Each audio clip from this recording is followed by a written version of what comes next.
जैन साथियों, चलिए हम आज क्लास 6 to 8 में आपका जो TRE 2.0 में आपका सामान्य अध्ययन का क्वेश्चन पूछा है, यानी जनरल आपका जीके जीएस का जो क्वेश्चन पूछा है 40 मार्क का, उससे हम हल करते हैं। तो चलिए हम स्टार्ट करते हैं। देखिए आपका क्वेश्चन फर्स्ट है। क्वेश्चन है कि एक दुकान में 2 पेंसिल 3 रबर का कीमत 9 रुपया है। ध्यान दीजिए, कह रहा है 2 पेंसिल 3 रबर की कीमत 9 रुपया है। तो आप एक पेंसिल का दाम x मान लीजिए और एक रबर का दाम y मान लीजिए। तो यहाँ से आपका एक इक्वेशन आएगा 2x + 3y बराबर 9। फिर आपका है, कह रहा है कि तथा 4 पेंसिल और 6 रबर का मूल्य कितना है, 18 रुपया है। अब यहाँ से देखिए एक चीज़ कि आप यहाँ 2 कॉमन लेंगे सेकेंड वाले में, तो आपका आएगा 2x + 3y बराबर 18 आएगा। ये 2 से आप 18 को काट दीजिए, दोनों में 18। तो यहाँ भी ध्यान दीजिए क्या आ गया, 2x + 3y बराबर 9 आ गया है। यानी आपका फर्स्ट इक्वेशन भी यही था और सेकेंड इक्वेशन भी फाइनली आपका यही है। यानी दोनों को देखा जाए तो आपका एक ही इक्वेशन है, क्योंकि यहाँ भी हम इसको सिंप्लीफाई किए हैं तो आया है 2x + 3y बराबर 9 आया है, जबकि फर्स्ट इक्वेशन भी यही है 2x + 3y बराबर 9। यानी आपका एक ही इक्वेशन है, क्योंकि दोनों इक्वेशन आपका सेम हो गया। यानी आपको एक ही इक्वेशन है 2x + 3y बराबर 9। अब बताइए एक ही इक्वेशन है और 2 अननोन है, तो ये इक्वेशन आपका हल नहीं होगा, ये आप हल नहीं होगा। तो इसका आंसर आपका ऐसी ई कर सकते हैं, इनमें से कोई नहीं, क्योंकि एक ही इक्वेशन है 2 अननोन है, तो ये कभी भी हल नहीं होगा। ऐसे चलिए हम चेक भी कर लेते हैं, ठीक है। हो सकता है आपका एक से अधिक हो जाए ऑप्शन के अकॉर्डिंग, तो हम ऑप्शन भी चेक कर लेंगे। अब देखिए ऑप्शन ए में है कि प्रत्येक पेंसिल का कीमत 1 रुपया है और प्रत्येक रबर का कीमत 2 रुपया है। चलिए हम रखते हैं इसका वैल्यू, यानी 1 रुपया कीमत है प्रत्येक पेंसिल का, यानी पेंसिल के दाम में x माने हैं, तो इसमें रखिए, इस ऑप्शन में आप इसमें रखिए, इस इक्वेशन में। तो आपका जगह 2 × 1 2 आएगा, प्लस ये आपका y की जगह 2 है तो 3 दूनी 6, 6 2 8 आ रहा है, जबकि यहाँ क्या है 9 है। तो आपका फर्स्ट ऑप्शन ए नहीं होगा, क्योंकि 9 आना चाहिए जबकि 8 दिया है, तो आपका ये नहीं होगा। चलिए हम आगे देखते हैं। आगे हम चेक करते हैं, आपका ऑप्शन बी चेक करते हैं। बी चेक करते हैं, आपका यहाँ था 2x + 3y बराबर 9 था, ठीक है। एक सेकेंड, यही तो था, हाँ 2x + 3y बराबर 9 था, 2x + 3y बराबर 9 है। अब यहाँ देखा रहा प्रत्येक पेंसिल की कीमत 2 रुपया है, तो x जगह 2 रखिए तो 2 दूनी 4 आएगा।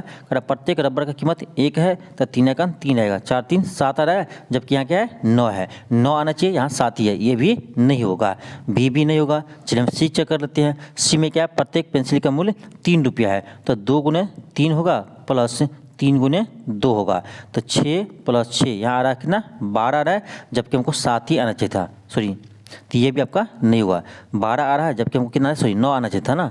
2x + 3y, 2x + 3y कितना था 9 था, तो हमको यहाँ 9 आना चाहिए, जबकि यहाँ पर कितना है 12 आ रहा है, तो आपका यहाँ भी बराबर नहीं है, यानी ये भी इक्वेशन आपका सर्टिफाइड नहीं कर रहा है। इसलिए आंसर क्या होगा, ऑप्शन ई होगा, इनमें से कोई नहीं, ऑप्शन ई होगा। तो चाहे आप ऑप्शन से चेक कर लेते हैं, क्योंकि एक ही इक्वेशन आया था, तो ऑप्शन से भी चेक कर सकते हैं, या ऐसे भी बता सकते हैं कि एक ही इक्वेशन है तो आपका 2 अननोन है, तो ये कभी हल नहीं हो सकता है, ठीक है। चलिए आगे बढ़ते हैं। इसका ऐसे भी हल होता था इनफिनिट, एक से अधिक हल होगा, क्योंकि x मान रखेंगे तो y मान आएगा। तो ऑप्शन भी चेक करना आपका जरूरी था, ठीक है, क्योंकि एक ही क्वेश्चन था, तो ऑप्शन से चेक करना आपका बेटर था। चलिए हम आगे बढ़ते हैं। क्वेश्चन 32 है। क्वेश्चन कह रहा है कि 4 बहनों की औसत आयु 7 वर्ष है, ठीक है। 4 बहनों की औसत आयु 7 वर्ष है, और कह रहा है यदि हम इसमें माँ की आयु जोड़ दे तो औसत आयु 6 वर्ष बढ़ जाती है। अब देखिए बढ़ाने का 2 तरीका है, एक तो आपका सिंपल है। सिंपल तरीका क्या है, तो आप यहाँ देख लीजिए, क्या रहा है कि 4 बहनों का औसत आयु 7 वर्ष है, तो चारों बहनों का कुल आयु कितना हो जाएगा, तो 7 × 4 करेंगे कितना आएगा, 7 चौक 28 आएगा। अब कह रहा है यदि हम इसमें माँ की आयु जोड़ दिए, तो यानी 4 बहन पहले थी, एक माँ आ गया, तो कितना आ गया 5 आ गया, यानी 5 हो गया, तो पाँचों का औसत कितना है, तो कह रहा है 6 वर्ष बढ़ जाता है। इसका मतलब क्या है, पहले यदि औसत आयु 7 वर्ष था, अब 6 वर्ष बढ़ गया, यानी टोटल कितना हो गया, अभी वर्तमान में इसका औसत कितना हो गया, तो 7 में हम 6 को जोड़ेंगे तो 7 6 13 होता है, यानी अब इसका औसत हो गया कितना 13। तब 5 को 13 से गुना करेंगे तो 13 पंचे 65 आएगा। अब क्या कीजिए, 65 में से इस 28 को माइनस कर देंगे तो माँ की आयु आ जाएंगे, तो आपका आ जाएगा 65 - 28 कीजिए, 65 में से आप 28 को माइनस कीजिए तो ये आपका आ जाएगा 37 आएगा, 37 आएगा, यानी ऑप्शन ए आएगा, ऑप्शन ए आएगा। तो ये तरीका था बनाने का। या हम ऐसे भी कर सकते हैं, एक आपका आसान तरीका और होता है, थोड़ा दिमाग लगेगा तो। अब देखिए क्या कह रहा है कि 4 बहनों का औसत आयु क्या है, 7 वर्ष है। दूसरा तरीका आपको बता रहे हैं, ठीक है, 7 वर्ष है।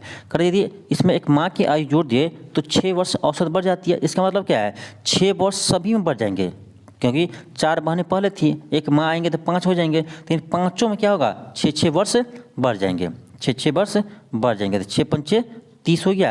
अब पहले से औसत कितना था, 7 था, इस 7 में आपको ऐड कर देते हैं तो 37 वर्ष आ जाता है। तो ये भी एक तरीका था, आसान तरीका था, लेकिन इसमें आपको थोड़ा सा दिमाग लगाना होगा। तो पहले वाला तरीका ही आपके लिए आसान होगा, ठीक है। चलिए हम आगे बढ़ते हैं क्वेश्चन 33 पर। क्वेश्चन 33 है आपका। क्वेश्चन कर रहा है कि 121 वर्ग मीटर आधार क्षेत्रफल और 23 मीटर ऊंचाई वाले एक लंब प्रिज्म का आयतन क्या होगा। अब देखिए होता क्या है, किसी भी आकार का हो, लेकिन इसका हमको आयतन निकालना है। एक बेसिक जान लीजिए आयतन का, किसी भी आकार का हो तो आयतन होता आपका कि बेस यानी आधार का क्षेत्रफल, ठीक है, आधार का क्षेत्रफल यानी बेस का क्षेत्रफल, ध्यान दीजिए, बेस का क्षेत्रफल गुने ऊंचाई होता है, ठीक है। किसी का आपका आयतन निकालना हो, बेस का क्षेत्रफल गुने ऊंचाई होता है, ये आपका बेसिक फॉर्मूला होता है। चाहे वो किसी आकार को तो बेस का क्षेत्रफल गुने ऊंचाई होता है। तो हम इस प्रिज्म का देखिए, आपका बेस का क्षेत्रफल दिया है, कितना दिया है, 121 दिया है, और इसका ऊंचाई भी दिया, कितना दिया है, 23 दिया है। तो आप गुना कर दीजिए 121 में 23 से, आपका आंसर आ जाएगा। हम जब 121 में 23 से गुना करेंगे तो ये आपका आ जाएगा 2783 आएगा, 2783 आएगा। ऑप्शन आपका बी हो जाएगा, ठीक है। तो याद रखिएगा, किसी भी आकृति का एक बेसिक फॉर्मूला होता है आपका, यानी आयतन बराबर क्षेत्रफल गुने, यानी बेस का क्षेत्रफल गुने ऊंचाई होता है, बेस का क्षेत्रफल गुने ऊंचाई होता है। नेक्स्ट आपका क्वेश्चन 34 है। क्वेश्चन 34 है।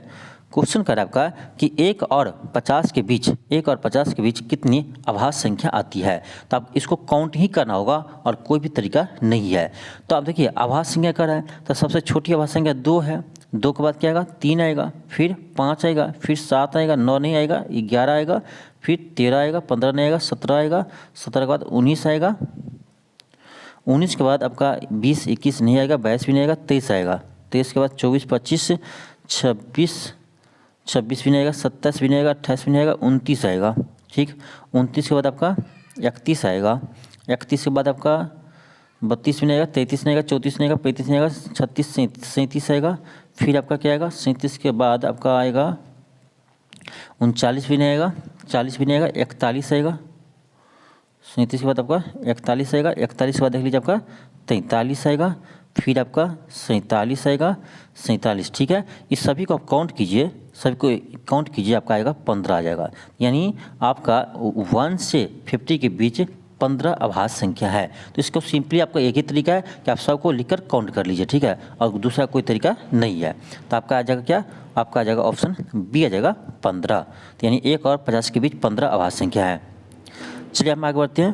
क्वेश्चन आपका क्वेश्चन 35 है। क्वेश्चन 35 है, ये तो आपका बच्चा वाला क्वेश्चन है, बहुत सिंपल है। अब देखिए रूट क्या है इसका। अब ध्यान दीजिए एक चीज़, देखिए कि कितने अंक का पॉइंट है यहाँ पर, 1 2 3 4 5 6 7 8, यानी आपका 8 अंक का ऊपर में पॉइंट है। नीचे देखिए 1 2 3 4 5 6 7 8, यानी नीचे भी आपका 8 अंक का पॉइंट है। यानी देखिए ऊपर में जब हम पॉइंट उड़ाएंगे तो आपका नीचा इतना ही जीरो आएगा, 10 का पावर 8 आएगा, यानी 8 को 10 आएगा, 0 आएगा, और ऊपर भी आपका पॉइंट, यहाँ पॉइंट उड़ाएंगे तो ऊपर भी आपका इतना ही आएगा, 10 का पावर 8 ही आएगा, ठीक है, 10 का पावर 8 दोनों कट जाएगा। तो यानी हम इसको सीधे हम बाहर निकाल सकते हैं, आपका आ जाएगा 1225 बट्टे 5329 आ जाएगा, ठीक है, क्योंकि ऊपर नीचे आपका सेम अंक का पॉइंट है, तो जीरो से हमको कोई मतलब नहीं है। अब इसका निकाल दीजिए, जो आएगा वही आपका आंसर आएगा। तो इसको आप कीजिएगा, इसको कीजिएगा आपका, तो ये आपका आएगा 35 आएगा ऊपर, और नीचे आएगा 73 आएगा, ठीक है। तो 35 बट्टे 73 आपका ऑप्शन नंबर ए आएगा, ऑप्शन ए आएगा। तो बहुत ही सिंपल क्वेश्चन था। नेक्स्ट आपका क्वेश्चन 36 है। क्वेश्चन 36 देख लीजिए, ये भी आपका सिंपल क्वेश्चन है। देखिए क्या क्या है, कर आपका 3125 दिया है, एक्स का पावर 10 है, वाई का पावर 5 है, और जेड का पावर 10 है, और इसके पावर क्या है, इसका रूट है 5, इसका मतलब होता है, इसका मतलब होता है 1/5, ठीक है, पावर में 1/5, इसका ये मतलब होता है। अब देख लीजिए ये जो 3125 है, यानी कितने के पावर 5 करेंगे तो ये आएगा, ये आपको ध्यान देना है। कितने के पावर 5 करेंगे तो ये आएगा, तो ध्यान दीजिए आप 5 के पावर 5 की जगह तो आपका आएगा, आ जाएगा 3125 आ जाएगा। तो अब इसको लिख सकते हैं क्या 5। अब देखिए x का पावर 10 है, इसको हम क्या लिख सकते हैं, तो इसको लिख सकते हैं x पावर 2। ध्यान दीजिए y z स्क्वायर सभी के पावर आप 5 कर दीजिए। देखिए 5 के पावर 5 करेंगे तो 3125 आएगा, x पावर 2 इंटू आपका 5 पावर है क्या होगा 10 आएगा। यानी इसको हम ऐसे लिख सकते हैं, और इसका भी पावर में क्या था 1/5 था। अब देखिए ये आपका ये कट जाएगा, ये 5 कट जाएगा, तो क्या बचेगा आपका, बच जाएगा 5x² y into Z square, जो आपका ऑप्शन ए में है। ठीक है, आपका ऑप्शन ए में है, तो सिंपल ही क्वेश्चन था, ऑप्शन आपका ए आ जाएगा। ठीक है, चलिए हम आगे बढ़ते हैं। क्वेश्चन 37 है, क्वेश्चन 37 है। देखिए आपका क्वेश्चन दिया है, यदि 3 tan θ 4 हो तो इसका मान क्या होगा। सिंपल क्वेश्चन है। आप देखिए सबका बनाने का तरीका अलग होता है, लेकिन आपको जो हम बताएंगे वो आपका सबसे आसान तरीका होगा। देखिए क्या है आपका 3 tan θ 4 है, तो यहाँ से हम tan θ का मान निकालेंगे तो क्या आएगा आपका, आपका आ जाएगा 4/3 आएगा। एक सेकेंड, यहाँ से हम tan θ का वैल्यू निकालेंगे तो ये आपका आएगा 4/3 आएगा। अब देखिए कर इसका मान निकालिए। देखिए बहुत सारे स्टूडेंट ऐसा होगा क्या करेगा, यहाँ पर साइन का मान निकालेगा, tan का मान है तो cos का मान निकालेगा, फिर यहाँ रखेगा, बहुत लंबा होगा। ऐसा आपको नहीं करना है। ठीक है, क्योंकि ये कंपटीशन है, ये आपका बिहार बोर्ड नहीं है कि हम इतना करेंगे। तो हम फिर कैसे करेंगे, तो आप तो जानते ही हैं tan θ बराबर, आपको जानते हैं फॉर्मूला क्या होता है, sin θ cos θ होता है। ये तो आपको पता होगा, sin θ cos θ होता है। ये दिया आपका 4/3 दिया है। तो सिंपल क्या करना है, देखिए साइन के सामने क्या है 4 है, और cos के सामने क्या है 3 है। तो जहाँ जहाँ साइन है वहाँ 4 रखिए, और जहाँ जहाँ cos है वहाँ पर 3 रखिए।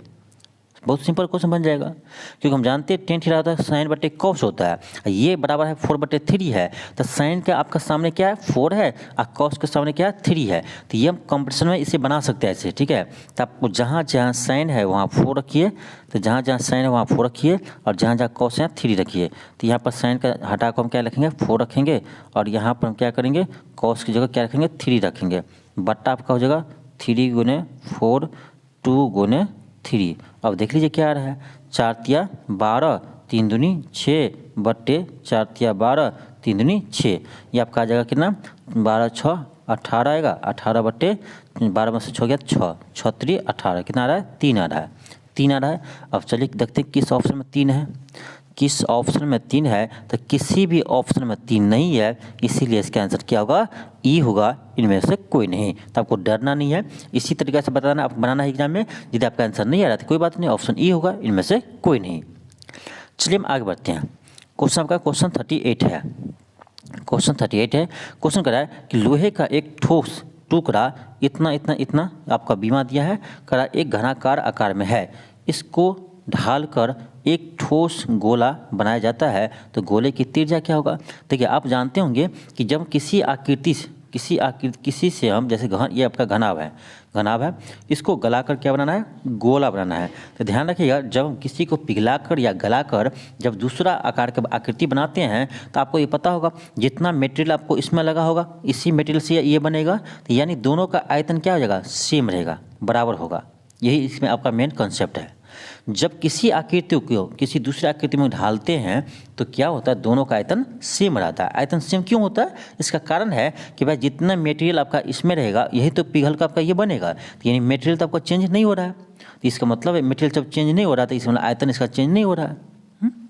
तो देखिए हम क्या करेंगे, ये जो आपका ये घनाभ दिया है, लंबाई चौड़ाई ऊंचाई दिया घनाभ ही है, तो घनाभ का जो आयतन होगा वो आयतन किसके बराबर कर देंगे, गोले के आयतन के बराबर कर देंगे। तो देखिए आप पढ़े होंगे कि घनाभ का आयतन क्या होता है, लंबाई गुने चौड़ाई गुने ऊंचाई होता है, लंबाई गुने चौड़ाई गुने ऊंचाई होता है, ये बराबर हो जाएगा। अब गोला का आयतन क्या होता है, ये होता है आपका 4/3 पाई आर क्यू, यहाँ से हम आर निकाल लेंगे, तो आपका आ जाएगा 49 गुने 33 गुने 24 बराबर 4/3 पाई आर क्यू। पाई का मान 22/7 रखिए, आर क्यू, यहाँ से आर आ जाएगा। हम क्या करेंगे, यहाँ देख लीजिए आप यहाँ पर जो कटने वाला उसको कर दीजिए, 4 से कटिए 6 चौक 24, 6 चौक 24, 11 से कटिए, 11 दूनी 22, 11 तिया 33, ये आपका कट गया। फिर आपका ये 2 है, 2 तिया 6 कट गया।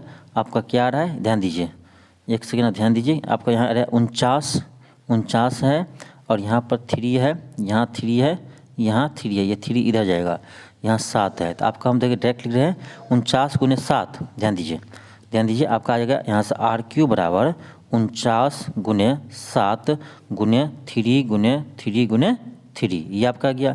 यहाँ से हम जब R निकालेंगे तो एक चीज़ और देखिए, ध्यान दीजिए, 49 को लिख सकते हैं हम क्या, 7 गुने 7, यहाँ आपका देखिए 3 गुने 3 है।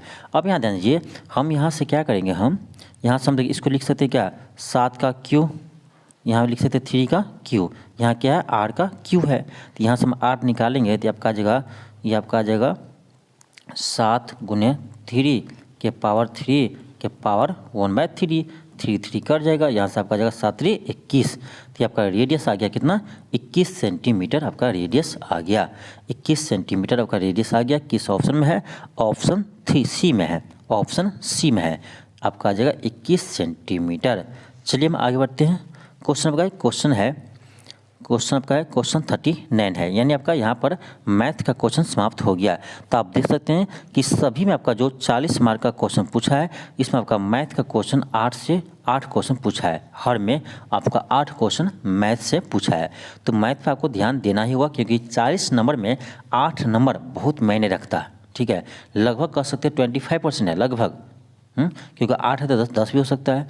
तो आप समझिए कि आपको कितना आपको ध्यान देना होगा मैथ पर। ठीक है, क्योंकि आपका 40 में से 8 क्वेश्चन मैथ पर है। इसीलिए जो मैथ जिसको नहीं बनता है, जो नहीं बनाते हैं, उसीलिए इसको 40 नंबर में इसका नंबर कम रहता है। यही मेन कारण है, इसीलिए आपका रिजल्ट नहीं हुआ है। तो इसको यदि आपको मजबूत करना चाहते हैं तो आप मैथ को मजबूत कीजिए। ठीक है, चलिए हम आगे बढ़ते हैं। क्वेश्चन का क्वेश्चन है क्वेश्चन 39 है, ये आपका साइंस का क्वेश्चन है। क्वेश्चन कह रहा है कि नाभिकीय रिएक्टरों में D2O का उपयोग होता है। तो सबको पता है ये मंदक रूप में करते हैं। ठीक है, D2O को यूज हम मंदक रूप में करते हैं। नेक्स्ट आपका क्वेश्चन 40 है। क्वेश्चन कह रहा है कि लैक्टियल निम्नलिखित में से किससे संबंधित होता है। तो ये वसा अवशोषण से संबंधित है। नेक्स्ट आपका क्वेश्चन 41 है। क्वेश्चन कह रहा है कि प्रकाश संश्लेषण के अध्ययन से संबंधित वनस्पति विज्ञान की शाखा है। तो यह है पादप कार्यकी, ऑप्शन सी होगा। फिर आपका क्वेश्चन 42 है। क्वेश्चन कह रहा है कि एक पीढ़ी से दूसरी पीढ़ी में वंशागति के अध्ययन को क्या कहते हैं। तो हम उसे आनुवांशिकी कहते हैं, ऑप्शन ये होगा। तो साइंस का क्वेश्चन आपका सिंपल ही है, ये आपका सभी क्वेश्चन साइंस का है।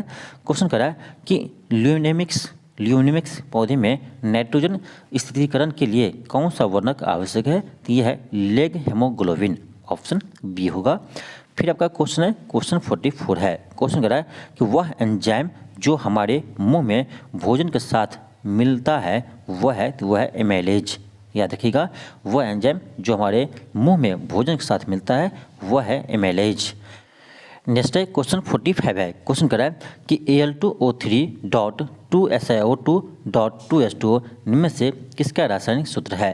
तो ये है चीनी मिट्टी के रासायनिक सूत्र है। फिर आपका क्वेश्चन है क्वेश्चन 46 है। क्वेश्चन कर रहा है कि वह जानवर जो मुख्यतः मांस खाता है इनमें से क्या कहलाता है। तो ये कार्निवोर कहलाते हैं, ऑप्शन बी होगा। फिर आपका क्वेश्चन है 47 है। अब ध्यान दीजिए 46 तक आपका साइंस का क्वेश्चन था। तो आप देखे थे कि 8 क्वेश्चन आपका मैथ से था। हम साइंस से भी देख लेते हैं कितने क्वेश्चन है।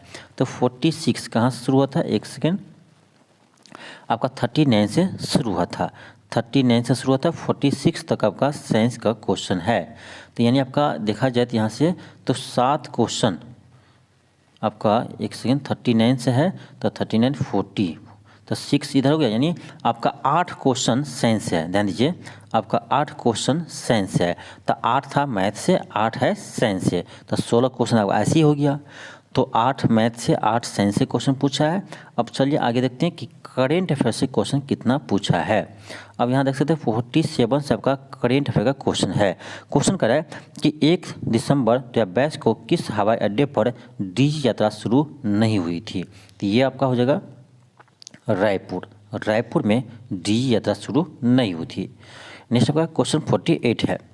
क्वेश्चन 48 है। क्वेश्चन कह रहा है कि गणतंत्र दिवस 26 जनवरी 2023 को मुख्य अतिथि कौन थे? तो ये थे अब्दुल फतह अल सीसी। अब देखिए ये क्वेश्चन आपका पिछले बार जो आपका TRE 1 का एग्जाम हुआ था इसमें भी आपका ये क्वेश्चन पूछा गया था। तो इसलिए कहते हैं आपको क्वेश्चन बैंक को बनाइए, जो क्वेश्चन पूछा गया उसे सॉल्व कीजिए। इसीलिए आपको हम सॉल्व करवा भी ये रहे हैं, इसीलिए क्योंकि क्वेश्चन रिपीट करता है, तो हो सकता है कि इस बार का जो क्वेश्चन है वो अगले बार आपका रिपीट कर दे। तो इसीलिए आपको क्वेश्चन बैंक बनाना चाहिए और प्रीवियस ईयर का क्वेश्चन जरूर बनाना चाहिए, इसलिए आपको हम हल करवा रहे हैं। ठीक है, सभी क्लास का आपका क्वेश्चन हम हल करवाएंगे। इससे पहले आपको हम क्लास 9 to 10 में जितने भी आपका सामान्य अध्ययन का जो आपका 40 मार्क का क्वेश्चन है ये पूछा गया, उसे आपको हम हल करवा दिए हैं।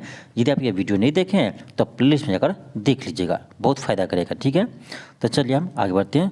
क्वेश्चन का क्वेश्चन 49 है। क्वेश्चन 49 है कि 5वां यूरोपीय संघ भारत प्रतियोगिता सप्ताह 2022 कहाँ आयोजित किया गया था? ये क्या था? नई दिल्ली में।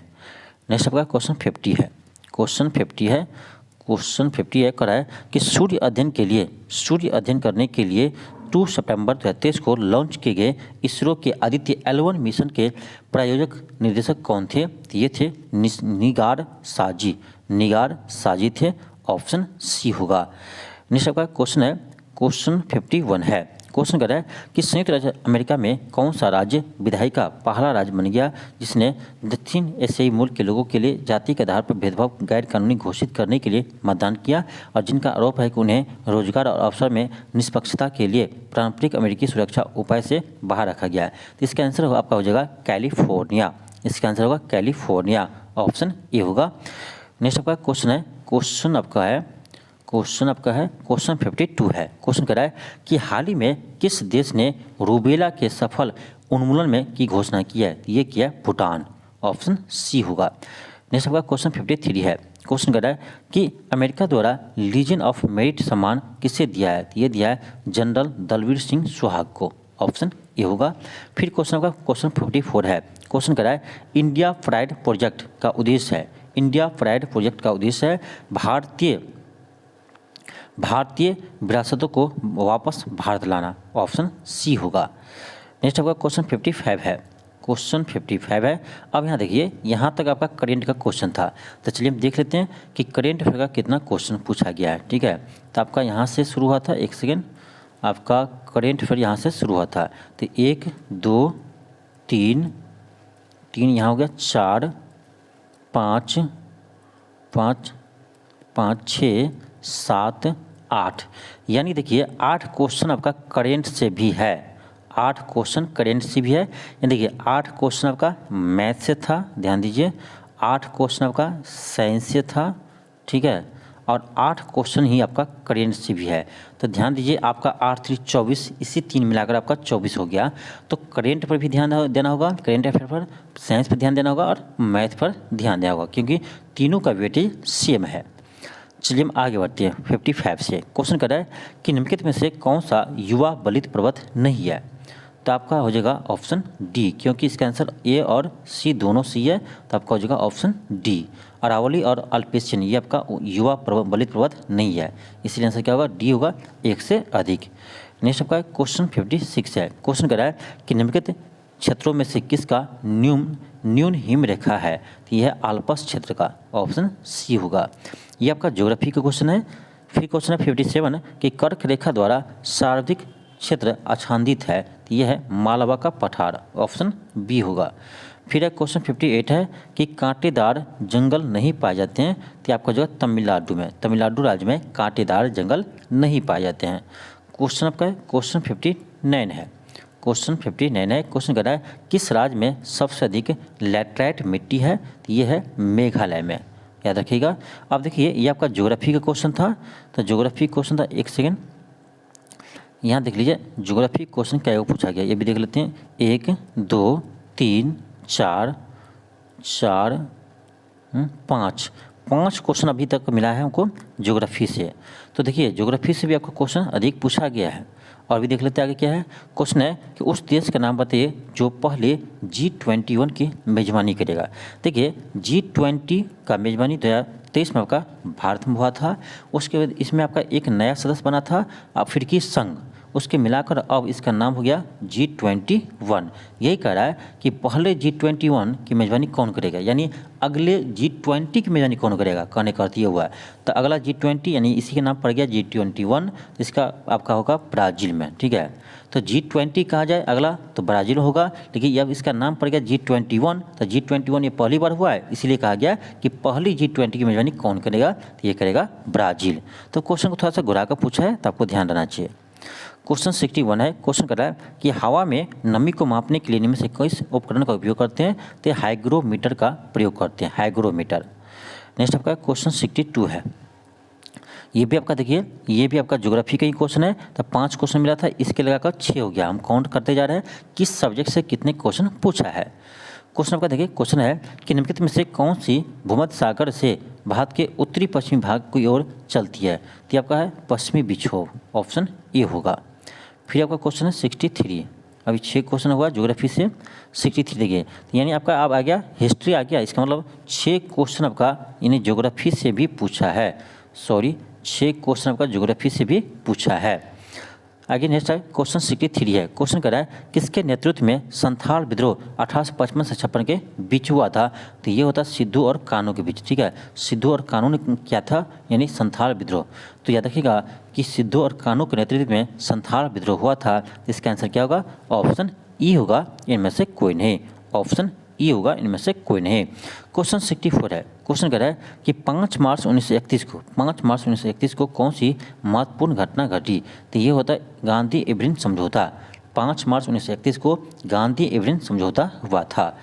नेक्स्ट आपका क्वेश्चन है क्वेश्चन 65 है। क्वेश्चन कह रहा है कि बिहार यूथ लीग का गठन कब हुआ था, तो ये आपका 1928 में हुआ था। तो देखिए आपका ये बिहार स्पेशल से आपका एक क्वेश्चन मिल गया। तो 40 नंबर जो आपका मार्क का क्वेश्चन है, इसमें आपका बिहार स्पेशल से भी क्वेश्चन पूछा गया है। तो याद रखिएगा बिहार यूथ लीग का गठन हुआ था 1928 में। नेक्स्ट आपका क्वेश्चन 66 है। क्वेश्चन कर रहा है 6 अप्रैल 1930 को चंपारण में नमक सत्याग्रह का नेतृत्व किसने किया था, तो ये क्या था, विपिन बिहारी वर्मा। तो यानी आपका 2 क्वेश्चन हो गया जो आपका बिहार स्पेशल से पूछा गया है। तो बहुत सारे स्टूडेंट कह रहे थे कि सर मतलब बिहार स्पेशल से 40 मार्क वाले में क्वेश्चन नहीं पूछा है। तो आप देख लीजिए, आपको यहाँ दिखिएगा 2 क्वेश्चन तो आपको यहीं मिलेगा जो जिसमें आपका बिहार स्पेशल से पूछा गया है। नेक्स्ट आपका क्वेश्चन है क्वेश्चन 67 है। क्वेश्चन 67 है। क्वेश्चन कर रहा है कि पूना पैक्ट कब हुआ था, पूना पैक्ट कब हुआ था, तो ये होता है 24 सितंबर 1932 को, 24 सितंबर 1932 को हुआ था पूना पैक्ट। नेक्स्ट आपका क्वेश्चन 68 है। क्वेश्चन कर रहा है 1857 के विद्रोह में बिहार का नेतृत्व किसने किया था, तो ये क्या था, बाबू कुंवर सिंह। यानी आपका 3 क्वेश्चन मिल गया, बिहार स्पेशल से 3 क्वेश्चन मिल गया है। तो इसीलिए आपको कहते हैं बिहार स्पेशल भी आप डेली पढ़िए, ठीक है। ठीक है, आप सब्जेक्टिव मत पढ़िए, उतना टाइम मत दीजिए, लेकिन ऑब्जेक्टिव क्वेश्चन जो आपको डेली करवाते हैं अभी बिहार स्पेशल से, उस क्वेश्चन को जरूर देखिए, ठीक है। सिर्फ आप देखिए, क्योंकि आपका 3 से 5 क्वेश्चन आपका बिहार स्पेशल से रहता है, इसीलिए आपको बिहार स्पेशल भी देखना जरूरी है, क्योंकि बिहार स्पेशल से आपका क्वेश्चन छूट जाएंगे, ठीक है। फिर देखिए आपका 3 तो हो गया, ये आपका चौथा क्वेश्चन हो गया। देखिए 4 क्वेश्चन आपको मिल गया यहीं पर, 3 क्वेश्चन हो गया। ये आपका चौथा क्वेश्चन है जो आपका बिहार स्पेशल से है, ठीक है। बिहार के जीके जीएस से क्वेश्चन है। क्वेश्चन है कि भारतीय राष्ट्रीय कांग्रेस के किस अधिवेशन में चंपारण समस्या पर चर्चा का विषय बना था, तो ये बना था लखनऊ अधिवेशन 1916 में, ठीक है। लखनऊ अधिवेशन 1916 में हुआ था। तो 1916 में लखनऊ अधिवेशन में ही गांधी जी को राजकुमार शुक्ल ने चंपारण आने की आमंत्रित किया था, ठीक है। इसका चर्चा कहाँ हुआ था, लखनऊ अधिवेशन 1916 में हुआ था। तो ऑप्शन ई होगा, इनमें से कोई नहीं। तो यानी 4 क्वेश्चन तो आपको मिल गया जो आपके बिहार स्पेशल से पूछा गया है। इसीलिए आपको बिहार स्पेशल भी पढ़ना चाहिए, बिहार के जीके भी पढ़ना चाहिए आपको, क्योंकि 4 से 5 क्वेश्चन आपको यहाँ से रहता है। तो ये आपके लिए बहुत ही इंपॉर्टेंट है, ठीक है। इस पर जो ध्यान नहीं देता है, यही छोटी छोटी बात पर जो ध्यान नहीं देता है, उसी का रिजल्ट नहीं होता है, ठीक है। तो छोटे छोटे टॉपिक पे भी आपको ध्यान देना होगा, ठीक। तो कह कि मशहूर नारा इनकलाब जिंदाबाद किसने दिया था, ये दिया था हसरत मोहानी ने, ऑप्शन सी होगा। तो ये था आपका यानी 40 क्वेश्चन का, ये आपका क्लास 6 to 8 में जो क्वेश्चन पूछा गया था, ये आपका समान अध्ययन का 40 क्वेश्चन था। तो आप देख लिए कि इसमें आपका 8 क्वेश्चन मैथ से पूछा है, ध्यान दीजिए, 8 क्वेश्चन साइंस से पूछा है, और आपका 8 क्वेश्चन करेंट से पूछा है, ठीक है, करेंट से पूछा है। और देख लीजिए आपके 6 क्वेश्चन आपका यानी ज्योग्राफी से पूछा है और 5-6 क्वेश्चन आपका हिस्ट्री से पूछा है और आपका यानी 4 क्वेश्चन बिहार स्पेशल से पूछा है। तो ध्यान दीजिए क्योंकि ये आपका बिहार स्पेशल भी इम्पोर्टेंट है, ठीक है। तो आप देख लीजिए कि 40 मार्क पे आपका कहाँ कहाँ से क्वेश्चन पूछा है, ठीक है। इस पर आप ध्यान दीजिए क्योंकि यहीं से आपका अधिकतर क्वेश्चन एग्जाम में आया है, ठीक है। तो आपको बिहार स्पेशल भी 40 मार्क्स के लिए पढ़ना पड़ेगा, चाहे आप किसी क्लास की तैयारी कर रहे हो, चाहे 1 to 5 करो या 6 to 8 का करो या 9th करो या 11th-12th का तैयारी कर रहे हैं, तो आपको बिहार स्पेशल पढ़ना ही होगा, आपको मैथ पढ़ना ही होगा, साइंस पढ़ना ही होगा, ठीक है। आपको हम बता दिए इसमें पूरा ट्रेंड दिखा दिए कि किस सब्जेक्ट से कितने क्वेश्चन पूछा है, ठीक है। तो आई होप आपको समझ में आया होगा कि 40 मार्क को हम कहाँ कैसे तैयारी करें और किस विषय पर ध्यान दें। तो मेन चीज आपका math, science, current, math, science, current, geography और हिस्ट्री और बिहार स्पेशल, ये 5 टॉपिक है जिस पर आपको ध्यान देना होगा, तभी आपका 40 मार्क जो है उसमें आप 30 या 35 मार्क्स ला सकते हैं, ठीक है। तभी आप 40 में 30 या 35 मार्क्स ला सकते हैं। चलिए मिलते हैं आपको नेक्स्ट वीडियो में। आज के लिए इतना ही, थैंक यू, धन्यवाद। यदि आप चैनल पर नए हो, चैनल को सब्सक्राइब कर लीजिए और इस वीडियो को अधिक से अधिक शेयर कीजिए।